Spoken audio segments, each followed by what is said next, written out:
नाज़रीन 25 और 26 मार्च की दरमियानी रात को शेख मुजीबुर रहमान की ढाका में वाक़े उनके ही मकान से गिरफ्तारी की ड्रामाई कहानी है।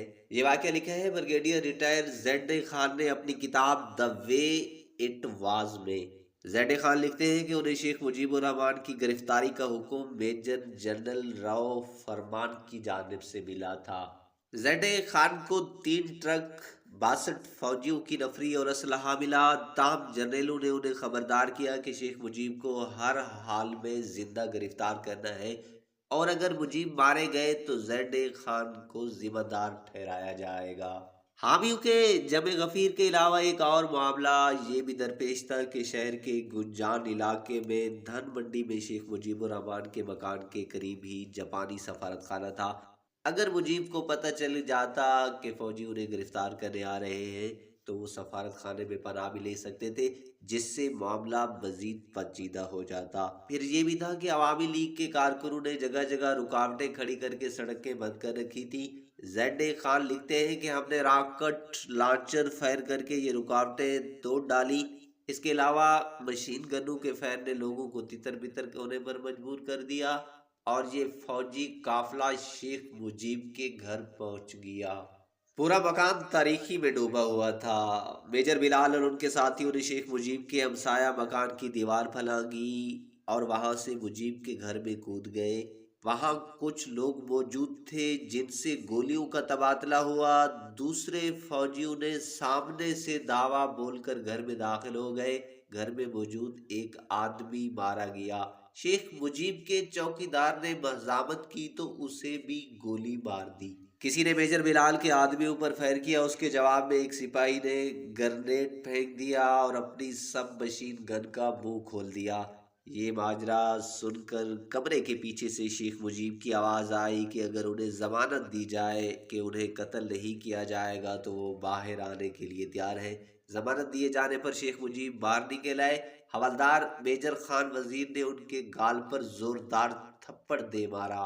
जेड खान लिखते हैं कि मैं भागकर मकान की दूसरी मंजिल पर पहुंचा तो देखा वहां शेख मुजीब बद हवासी के आलम में एक कमरे के बंद दरवाजे के आगे खड़े थे। मैंने शेख मुजीब से कहा कि मेरे साथ आए। उन्होंने पूछा क्या मैं अपने अहले खाना को खुदा हाफिज कह सकता हूँ। मैंने कहा ठीक है। वो कमरे के अंदर गए जहां उनके अहले खाना ने अपने आप को बंद कर रखा था। शेख मुजीब ने बीवी से कहा मैं तुम्हें दोबारा नहीं देख सकूंगा। वो जल्द ही वापस आ गए और हम गाड़ियों की तरफ चल दिए। जेड खान लिखते हैं कि मुझे सिर्फ शेख मुजीब को पकड़ने की हिदायत मिली थी। ये नहीं बताया गया था कि पकड़ने के बाद उसके साथ क्या किया जाए और उन्हें कहाँ ले जाया जाए। बहरहाल खुद जहन पर जोर डालकर वो बंगाली रहनुमा को ढाका में वाक़े कौमी असम्बली की इमारत ले गए और उन्हें उसके एक कमरे में बंद कर दिया। उसके 6 दिन बाद शेख मुजीब को C-130 में सवार करके रावलपिंडी ले जाया गया।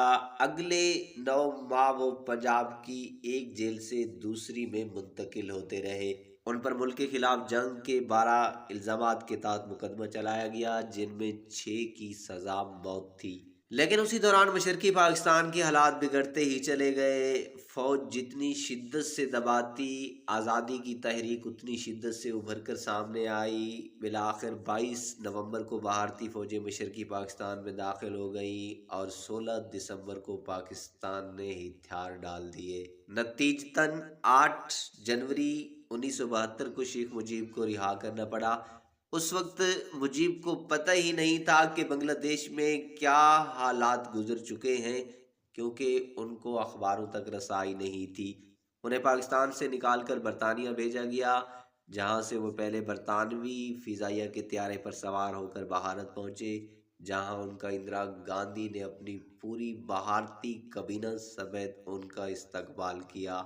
उसके बाद वो फताहाना अंदाज में मशरकी पाकिस्तान में दाखिल हुए जो अब बांग्लादेश बन चुका था। यहाँ उनका वो अवामी इस्तकबाल हुआ जो शायद ही किसी रहनुमा का हुआ हो।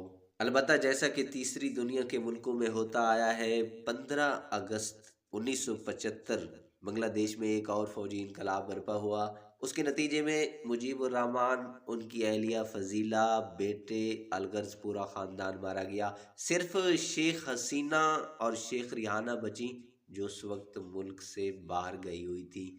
تاہم اب کی بار اس انقلاب کی ذمہ دار پاکستانی فوج نہیں بلکہ خود بنگلہ دیشی فوج تھی۔ ناظرین، ہماری اس کہانی کے بارے میں ایک کومنٹ ضرور دیجئے گا۔ ہاں، اگر ابھی تک آپ نے ہمارا چینل سبسکرائب نہیں کیا تو پلیز ہمارے چینل کو ضرور سبسکرائب کیجئے گا۔